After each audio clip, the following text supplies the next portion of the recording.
De que forma os 17 Objetivos de Desenvolvimento Sustentável da ONU para 2030 e as diretrizes do ESG podem impactar a sua rotina na escola, no grupo social e, principalmente, na empresa onde você trabalha? Começa agora mais um programa Negros em Foco.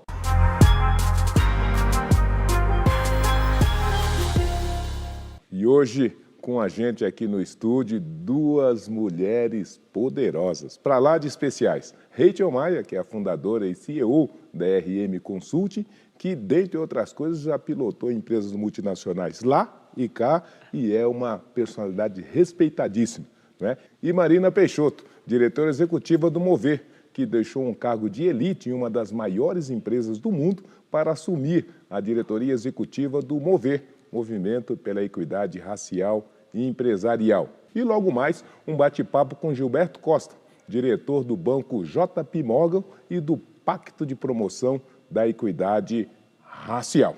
Dona Rachel Maia, como é que a gente junta ESG de um lado, ODS do outro, os 17 objetivos e consegue em 2030 produzir todas as transformações? Antes de transformar, nós precisamos conhecer.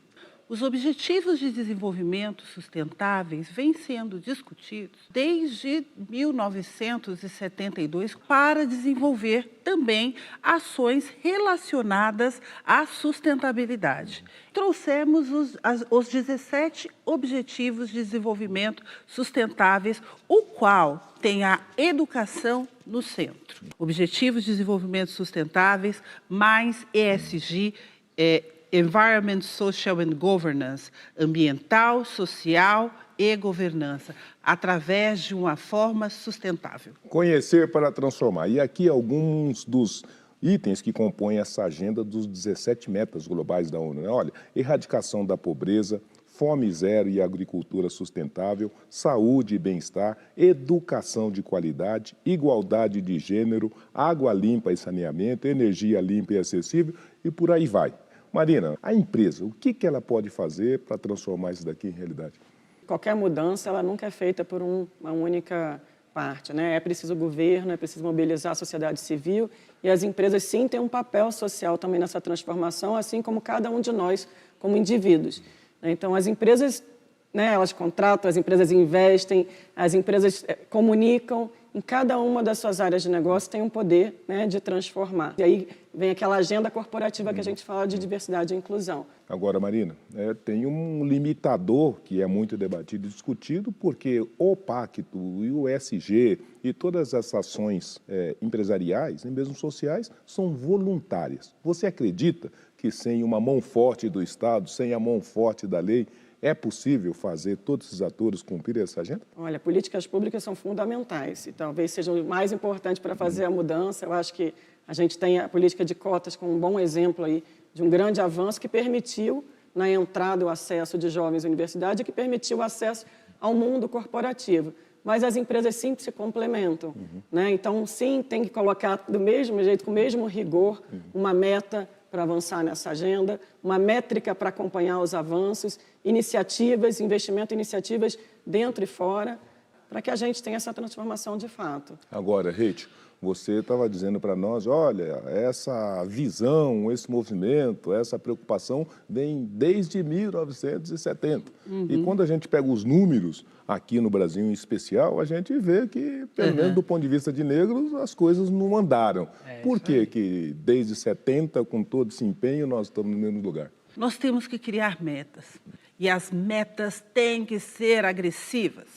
Nós não podemos fazer metas confortáveis, sair de 20 para 20,5. Temos que ser radicais, propositivos. Eu vou convidar vocês para ouvir o que alguns profissionais do mercado têm de percepção sobre essa equidade racial. Bom, o que é equidade racial para mim dentro das empresas? Enquanto pessoas negras, ocupar todos os espaços, não apenas na base da pirâmide. E nisso a gente está falando em todos os níveis hierárquicos. Afinal, esse também é nosso espaço, é ali que a gente também precisa estar e ocupando esses locais. São ações concretas e constantes de incentivo à questão racial, à discussão da questão racial dentro das empresas. Isso inclui ações afirmativas, isso inclui contratações, isso inclui grupos de afinidade. A empresa precisa dar oportunidade para que essa pessoa possa se desenvolver, que essa pessoa preta avance na carreira dentro da empresa. Isso inclui, claro, lideranças.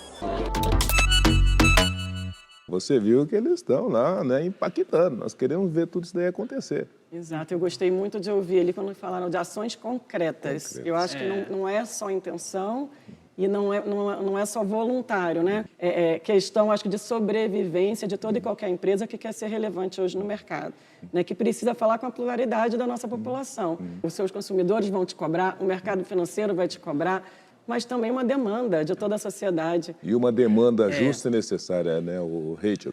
Onde que eu traga mais negros na tomada de decisão, para que eles sentem nas mesas de estratégia e possam colaborar, porque é essa pluralidade que vai transformar, que vai inovar, para que você possa dar novas diretrizes para o business, para que o consumidor cada vez mais se reconheça no teu produto. Então, não é obrigação, é propósito. Só palavras potentes, hein? Pluralidade, potência, radicalização, revolução. Nós vamos ouvir aqui a opinião da atriz e apresentadora Isabel Filardi sobre essa questão. Bom, meus queridos, falar de protocolo ESG é falar de futuro. A importância de um protocolo dentro das empresas é para que a gente tenha melhor gestão dentro dessas empresas e para que a sociedade também seja beneficiada. De que forma? Quando a gente fala em protocolo ESG, principalmente a sigla S, que fala de social. Fazendo uma lupa um pouquinho maior, falamos de diversidade. Falando de diversidade, a gente vai falar de equidade racial, que é um dos pilares mais importantes dentro do Brasil. Então, a empresa hoje que quer ser bem vista, que quer lucrar, mas cuidar do meio ambiente, das pessoas e da saúde da sua empresa, ela precisa implementar o protocolo ESG. Tá aí Isabel Filardi, né? Falando aí com todas as letras o que vocês estão enfatizando. Porque muitas vezes o pilar social não faz parte da agenda da estratégia. Até ontem isso não era discutido. Direitos humanos como parte de estratégia? Oi? Ou seja, quando sentar para falar de um business, de um negócio, você deve colocar o pilar social como parte do negócio. Olha aí, Marina. E você está do alto de um conjunto de empresas que se reúnem na sigla MOVER. O que é o MOVER? MOVER significa, né, Movimento pela Equidade Racial. É uma coalizão formada hoje por 47 empresas que se uniram, muitos inclusive concorrentes entre si. O propósito, né, dessa união de empresas é de trabalharem juntos como agente de transformação na luta contra o racismo e pela equidade racial. Quais são os 3 pilares, base dessa intervenção? O primeiro pilar, que começa de dentro para fora, né, que é de trazer essa diversidade, trazer um ambiente inclusivo de dentro, mas principalmente falar de cargo de liderança. E aqui a gente colocou uma meta, que é chegar até 2030 com mais 10 mil posições de liderança das empresas ocupadas por pessoas negras. Opa, que bacana. Que bacana. Os outros 2 pilares são também, né, capacitação e emprego. E aqui a gente colocou uma segunda meta de gerar 3 milhões de oportunidades através de um investimento social privado coletivo. Cada empresa contribui com um valor e a gente investe em conjunto. E o terceiro, facilitador para as 2 metas, que é o de conscientização. Então, aqui a gente colocou começando pelo letramento interno das empresas e também fomentar o debate com a sociedade. Educar para abrir portas. Com essa filosofia, a P&G uniu esforços com a agência de publicidade Grey, a Miami School e a Universidade Zumbi dos Palmares para capacitar jovens negros que desejam ingressar no mercado criativo da publicidade.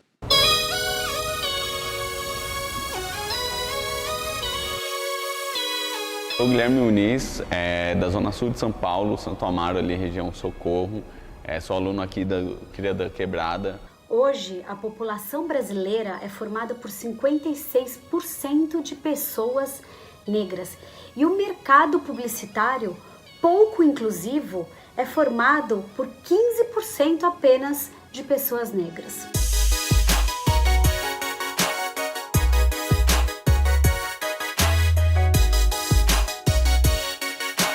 Esse projeto Cria da Quebrada, ele nasce daí, dessa necessidade do mercado publicitário em ter mais pessoas negras. A equidade racial é hoje uma prioridade para a P&G, não só no nosso trabalho, nos nossos escritórios, como também com todos os nossos parceiros. Eu já fiz alguns cursos dentro da área, já atuei fazendo cinema, mas a maioria dos cursos são pagos, então é muito mais difícil a gente adentrar dentro desse meio da publicidade. A importância é o acesso, né? Democratizar isso para que esses jovens alunos aí tenham um mínimo de acesso a esses recursos que de outra maneira eles não teriam. Por ser um mercado muito concorrido, muito caro. Um curso que vai transformar esses 25 jovens em criativos prontos para atuarem no mercado publicitário, nas áreas de redação e direção de arte.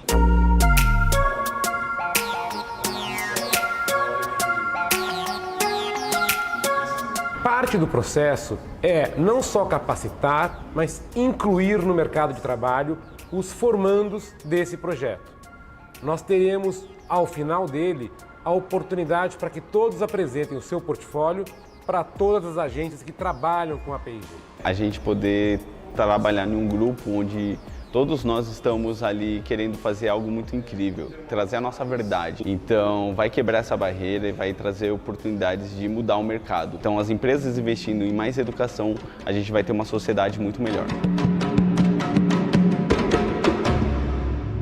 E aí, Marina, oportunidade precisa ser o foco das empresas do Mover também? Com certeza. Cada empresa está fazendo o seu investimento interno para avançar na pauta, formação e a conexão para a entrada, né? A inclusão no mercado de trabalho. Então, são as duas coisas juntas. No Mover, esse ano, a gente fez uma parceria com o Fundo Baobá, estão abertos os editais, né? Foram os primeiros editais, agora são 4 milhões de reais para instituições negras com programas de formação voltados na formação de tecnologia, no primeiro momento. E a gente também colocou, né, em oferta no mercado 1.500 bolsas de inglês, 3.000 bolsas de formação de introdução em tecnologia, 5.000 do programa coletivo Mover.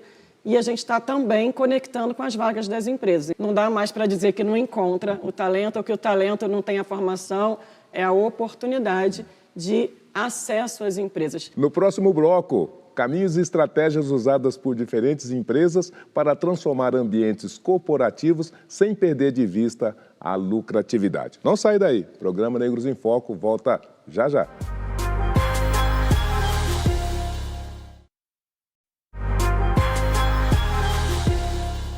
Já estamos de volta com o nosso programa Negros em Foco.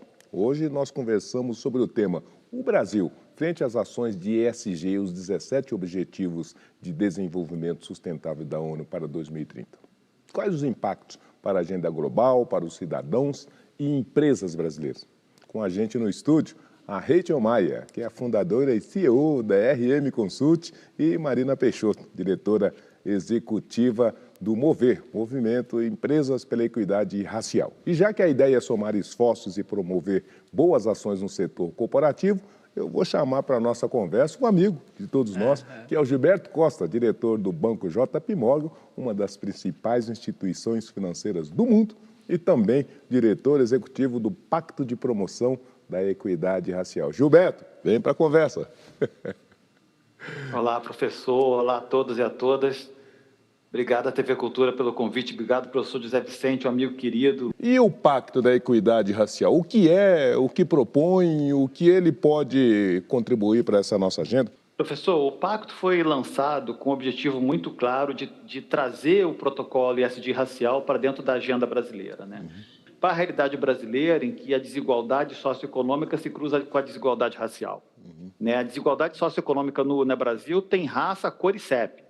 Então, era muito importante ter uma agenda propositiva, ter um protocolo que ajudasse as empresas a navegar com relação não só à questão de mensuração, que foi muito bem exposta aqui, tanto pela Rachel quanto pela Marina, que o importante é mensurar o quanto que a gente tem de gap racial nas nossas empresas, mas também que ajudasse as empresas a mensurar as ações afirmativas, que ajudasse as empresas a mensurar investimento social privado em equidade racial. Mas, principalmente, vai ser muito importante para todos nós, enquanto sociedade, o investimento de médio e longo prazo em educação pública, em formação técnica e empreendedorismo negro.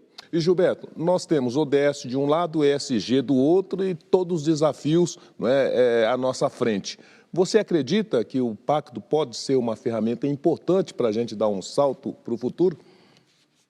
Sim, professor. O pacto veio para conectar todas essas ações que foram lançadas, todos esses movimentos. Então, tanto a Agenda 2030 da ONU, que o Richard está participando ativamente, quanto o Movimento Mover, quanto as outras iniciativas, elas acabam ajudando muito com relação ao protocolo SD racial, elas fazem parte do protocolo SD racial. E, principalmente, ao introduzir um protocolo que visa apoiar as empresas, você consegue dar às empresas a oportunidade de falar com os investidores. Eu acho que aqui tem um ponto que a Richard trouxe em uma das falas que é muito importante. Precisa ter um alinhamento do ponto de vista empresarial que diversidade e inclusão faz parte do negócio. Diversidade e inclusão não faz parte do braço de filantropia só, diversidade e inclusão não faz parte só do movimento social. Então, essa agenda de protocolo SD, ela junta, né, a agenda de negócio com a agenda de diversidade e inclusão racial.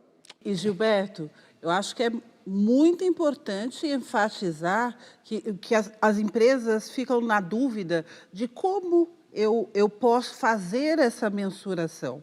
O pacto tem toda uma metodologia, né? Então, como fazer? Porque muitas vezes nós queremos fazer parte do processo de transformação, mas nós precisamos vislumbrar o caminho, certo, Gilberto? Quando foi criado o Índice SD de Equidade Racial, ele foi criado exatamente com esse objetivo que a Richard trouxe, que é de implementar uma plataforma que ajudasse as empresas a mensurar o quanto elas estão próximas ou distantes da equidade racial na região em que elas atuam.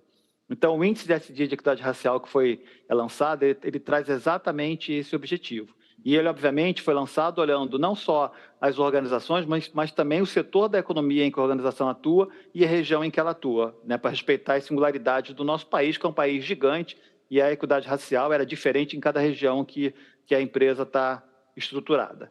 Maravilha. Gilberto, querido, obrigado pela gentileza, parabéns pelo pacto, parabéns por você, pelo JP. Ok, professor, muito obrigado. Olha, por falar em caminhos, temos exemplos de uma ação com efeito mão dupla. Ao adotar ações e projetos para promover a equidade racial dentro da empresa, não só mudou o ambiente corporativo, como a relação da empresa com os parceiros de negócio, fazendo dos colaboradores aliados dentro e fora da empresa. Vamos acompanhar na telinha. Em outras empresas, não necessariamente eu fazia o teste do pescoço e achava um igual. Minha jornada na PepsiCo iniciou como porteiro. Eu vi uma oportunidade de iniciar essa jornada, encontrar pessoas que me apoiassem ao longo dessa jornada de crescimento. Ser um jovem negro, ocupando uma liderança numa grande multinacional, é sobre orgulho, que é honrar a história de Dandara, de Zumbi, e me dá também um senso de responsabilidade grande. É muito importante que a força de trabalho seja um reflexo dos consumidores e da sociedade. Por isso, na PepsiCo, nós acreditamos que a agenda de diversidade ela é imprescindível. Atualmente, nós temos 50% da nossa força de trabalho com negros e negras. Mas, para a liderança, o nosso número hoje é 26%. E a nossa meta até 2025 é ter 30% de líderes negros e negras nessa companhia. Para tracionar tudo isso, nós trazemos programas de mentoria específicos para pessoas negras, programas de desenvolvimento e encarreiramento de pessoas negras, com percentual mínimo de representatividade de pessoas negras. A agenda de gênero também é uma prioridade. Hoje nós temos 49% de liderança mulheres e a nossa meta até 2025 é ter 50%. E é interessante porque esses programas já têm nos trago resultados muito tangíveis. Pessoas que participaram do nosso primeiro programa de mentoria, 67% delas já tiveram alguma mobilidade, alguma movimentação na sua carreira. Na PepsiCo a gente tem vários grupos de afinidades, entre eles o Negrow, que é o nosso grupo de afinidades para pessoas negras. E eu acredito ser muito importante a existência desse grupo para que as pessoas se sintam ouvidas, que elas sintam que elas pertencem a algo maior. Nós sabemos que a diversidade, ela traz muita inovação e criatividade. Eu já cansei de chegar em entrevistas que a pessoa olha para mim e fala assim, nossa, você é preto e vai ser minha chefe e eu sou preto também? Isso é incrível. A PepsiCo tem um compromisso com a agenda ESG que a gente chama aqui de PepsiCo Positive, que é trazer impacto positivo para as pessoas e para o planeta. Repensa toda a nossa forma de fazer negócios com agricultura positiva, escolhas positivas e cadeia de valor positivo. Então esse impacto é muito importante para a gente poder, de alguma forma, levar externamente também o impacto da PepsiCo para a sociedade e a comunidade onde a gente atua. Quando a gente tem mais pessoas impactadas e capacitadas e com conhecimento, a gente tem mais porta-vozes, não só pessoas negras, e a gente consegue crescer com esse tema, com essa pauta e criar oportunidades mesmo. Quando, novamente, eu faço o teste do pescoço, eu encontro iguais. E a conversa, ela fica uma conversa diversa. Fica uma conversa que fala com qualquer um de nós, porque tem a opinião de gente diversa. Ô, Rachel, você foi e seguramente é uma das primeiras mulheres negras a presidir grandes empresas multinacionais do nosso país. Você é a primeira mulher negra a estar no conselho de grandes empresas, como é o Banco do Brasil, como é a Vale do Rio Doce, a CVC. Que negócio que é esse do teste do pescoço? Isso é importante? Isso Adoro. Achei fantástico, achei fantástico. Você, muitas vezes, nós batemos no peito e falamos assim, não, eu sou uma pessoa, né, que adora a diversidade, eu vivo a diversidade. Aí você provoca a pessoa e fala, então, faz um teste do pescoço no seu ecossistema, para ver se você pratica a diversidade como indivíduo. Aí você pratica o teste do pescoço e vê que no seu ecossistema só tem iguais. E hoje, quando nós falamos sentado na cadeira de liderança, iguais, são pessoas não negras. Então, é muito importante. Aliás, então, nessas empresas onde eu sou conselheira, eu tenho essa abertura de ser a provocadora e eles aceitarem estas provocações e levarem de uma forma construtiva este processo de trazer cada vez mais essa pluralidade para a alta liderança. Agora, Marina, você está dizendo que são quase 60 milhões de reais para a Agenda Negros. Nós não conhecemos ainda, né, Rachel, na trajetória do ambiente corporativo, alguém que tenha que colocar dinheiro para negros. Então, esse é um fato extraordinário. Como é que você acha que essa ação pode se replicar e servir com um novo parâmetro? No Mover, a gente definiu 10 diretrizes para as empresas seguirem, para que essa agenda não seja uma agenda só do RH, ou para que a gente não tenha pessoas negras apenas na área de diversidade e inclusão, tem que ter na liderança e tem que ter em todas as áreas de negócio. E para isso a gente está colocando aqui algumas diretrizes. E quando a gente fala de não só recrutar, mas de ter um ambiente inclusivo, é interessante que agora no Fórum Internacional, né, pela Equidade, a gente teve a apresentação da pesquisa da BEM, falando sobre inclusão no ambiente corporativo, e eles mostraram lá que menos da metade das pessoas, foram mais de 5 mil pessoas entrevistadas, menos da metade se sente totalmente incluída. E quando a gente olha, entre as pessoas que se sentem incluídas, eles têm 4 vezes, não é o dobro, 4 vezes mais propensos a desafiarem o status quo e trazerem ideias inovadoras. E aí a pauta de negócio avança, é bom para os negócios, é bom para a sociedade. Sem sombra de dúvida. E os objetivos de desenvolvimento sustentáveis, eles vêm, professor, apoiado agora, a partir de janeiro de 2030, pela Resolução 59. Então, não é só uma questão do Mover estar subsidiando outras capacitações com 60 milhões. É uma questão, se a empresa não provar que ele está trazendo diversidade para a liderança e para a alta liderança, as empresas de capital aberto, elas vão ter problemas nas bolsas. Elas não vão conseguir renovar as suas listas nas bolsas. Os investidores, elas passam a ser empresas de risco. Então, a CVM, de forma muito perspicaz no quesito diversidade e focando a Agenda 2030, lançou a Resolução 59 para que as empresas prestem atenção que elas precisam trazer diversidade, pluralidade para a liderança. Muito bem. Rachel, eu quero dizer um negócio muito importante. Por favor, professor. Parabéns pela sua carreira maravilhosa. Temos muito orgulho da pessoa que você é, nós temos muito respeito por tudo que você Obrigada, faz. professor. Queremos muita luminosidade para você. Obrigado pela presença. Muito obrigada, professor. Muito obrigada. Marina, querida, da mesma maneira, que o Mover cumpra essa agenda, consiga fazer essas entregas e nos ajude, né, a dar esse salto para o futuro, em que em algum momento tudo isso daqui seja coisa do passado. Obrigado pela sua presença, obrigado pela sua agradeço. Vamos juntos, vamos aí. E é você, cara telespectador, muitíssimo obrigado pela gentileza da audiência. Tenham todos uma ótima semana e até o próximo programa Negros em Foco.